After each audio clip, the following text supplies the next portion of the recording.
দিলে আর কোনো লাভ হবে? তখন অন্য দেশে ফলাইয়া যাইয়া পাবলিকের কাছে মাপ চাইলে কি পাবলিক মাফ করে দিব?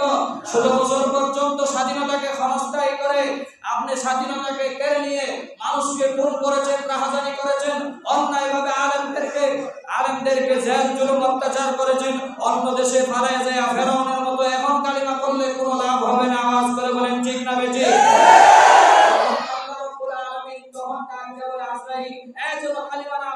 এই মুহূর্তে তাকে এক দিয়া কাদা দিয়া পানি দিয়া তাকে চির করে নস্যাৎ করে দাও। জোরে বলেন নাউজুবিল্লাহ।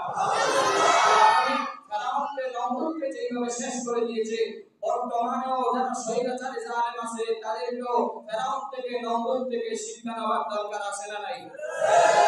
যদি শিক্ষা না নেন, দেখছেন তো যেভাবে ছাত্র জনতার বিজয়, আমি তো মনে করি এটা আল্লাহ রাব্বুল আলামিন বিজয় দান করেছে। আবাবিল ফাকির মাধ্যমে যেরকম আবরাহাকে আল্লাহ ধ্বংস করে দিয়েছিল, ল্যাংড়া মশার মাধ্যমে যেরকম নমরুদকে আল্লাহ ধ্বংস করে দিয়েছিল, এই রকম খুনি আর অত্যাচারী জালেমদেরকে আল্লাহ ছাত্রদের মাধ্যমে, আল্লাহ রাব্বুল আলামিন কুদরতি ফেরেশতাদের মাধ্যমে সাহায্য দিয়ে বিজয় দান করেছে। ঠিক না ঠিক? জালেম আছে দেখছেন তো, গনি ভাইয়া হুশ থাকে না, এরপরে শেষ পর্যন্ত আলেমদের উপর এত জুলুম হলো, অত্যাচার হলো। ওই আলেমরা তো দাড়ি কাটে নাই, দাড়ি ছাড়ে নাই, নিজের লেবাস পরিবর্তন করে অন্য দেশে পলায় যায় নাই।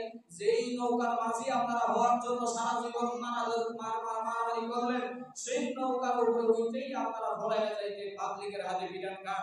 এর মানে হলো আজকের দুনিয়াতে চিরস্থায়ী দুনিয়া নয়, এটা ক্ষণস্থায়ী দুনিয়া।